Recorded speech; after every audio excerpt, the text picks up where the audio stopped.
7th standard இங்கிலீஷ்க்கான official original question paper இது அவங்க டெஸ்ட்டுக்கு வரப்போகுது. ஸோ வீடியோ ஸ்கிப் பண்ணாமல் முழுசாக பாருங்கள். ரீல்ஸ் போட்டால் கூட வியூஸ் போகுது, லைக் பண்ணுறீங்க, சப்ஸ்கிரைப் பண்ணுறீங்க. ஏதோ ஒரு பொண்ணு டான்ஸ் ஆடி பார்த்தீங்கன்னா வியூஸ் போகுது, ஒரு பையன் டான்ஸ் ஆடி பார்த்தீங்கன்னா வியூஸ் போகுது. பட் டு ஸ்டடி, ஸோ ஒரு கல்வி எஜுகேஷன் பற்றி போடுற வீடியோவுக்கு வியூஸ் இல்லை, லைக்ஸ் இல்லை, சப்ஸ்கிரைப் இல்லை. ஸோ இந்த வீடியோ பார்க்குற ஒருத்தவங்களும் லைக் பண்ணிட்டு வீடியோ பாருங்கள், சப்ஸ்கிரைப் பண்ணுறேங்க.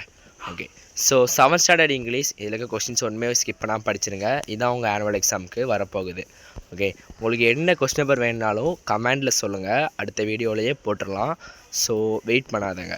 ஓகே, ஸோ நிறைய கொஸ்டின் பேப்பர் போட்டிருப்பாங்க. ஸோ அதையும் வந்து பார்க்கணுன்னா பார்த்துக்காங்க. நம்ம ஆல்ரெடி 2 கொஸ்டின் பேப்பர் போட்டிருக்கிறோம், அதையும் பார்க்கலன்னா போய் பார்த்துக்கோங்க. ஓகே, ஸோ அதை பார்த்துட்டிங்க அப்படின்னாலே வந்து மார்க் எடுத்துடலாம். ஸோ எல்லா கொஸ்டின்ஸ் ஒன்றுமே ஸ்கிப் பண்ணாமல் தயவு செஞ்சு முழுசாக படிங்க, அப்போ தான் மார்க் வரும். ஸோ இந்த கொஸ்டின் பேப்பரில் இருக்கிறத படிச்சிட்டிங்க அப்படின்னாலே வந்து ஓரளவு மார்க் வந்து ஸ்கோர் பண்ணிடலாம். ஓகே, கொஸ்டின் பேப்பரை ஸ்கிப் பண்ணுறாதாங்க, ரொம்ப இம்பார்ட்டன்ட் கொஸ்டின் பேப்பரு. ஸோ இந்த கொஸ்டின் பேப்பர் அப்படியே வருமானா நான் சொல்ல மாட்டேன், அப்படியே வரணும். இந்த ஒன்று படிச்சுட்டு போய் மார்க் எடுத்துக்கிற மாட்டீங்க. பட் மார்க் எடுக்க மாட்டீங்கன்னா எடுப்பீங்க, ஒரு 40 மேலே எடுப்பீங்க.